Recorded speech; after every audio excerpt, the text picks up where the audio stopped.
रात दिन करीले इंतजार इंतजार, रात दिन करीले इंतजार इंतजार।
जान से बढ़ के गोरी हम तोहरे के जानीला, आपन जिंदगी ये रानी हम तोहरे के मानीला। तोहरे नाम के ये सैया हम बिंदिया लगाईले, दोनों हाथ में ये सैया हम मेहंदी रचाईले। तोहरे से करे हम प्यार तोहरे से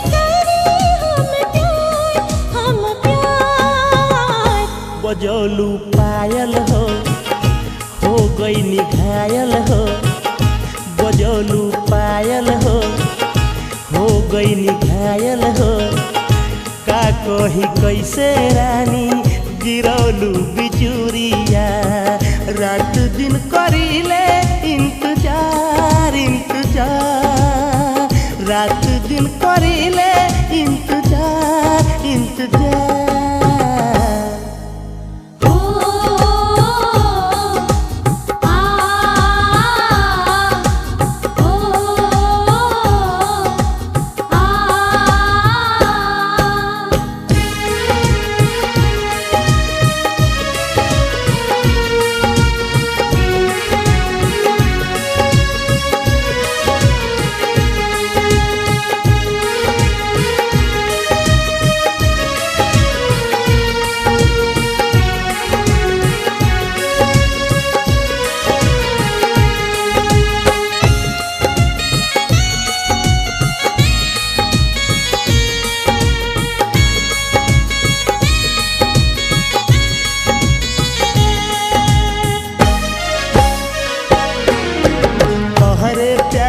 चर्चा हम सगरो सुनाइले, करवट बदल बदल के रानी रतिया बिताइले।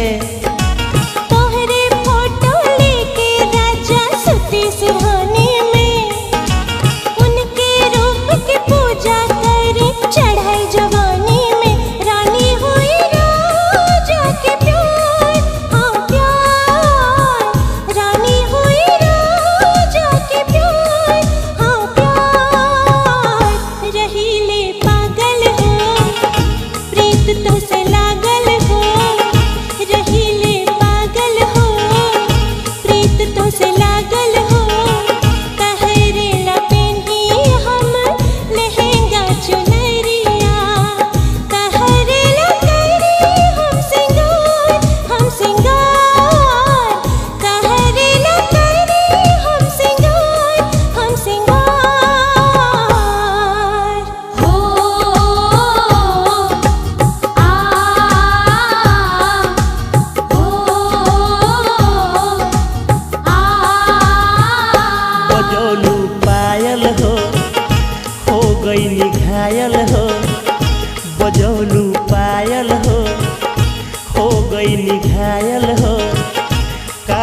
कहीं कैसे रानी गिरौलू बिजुरिया।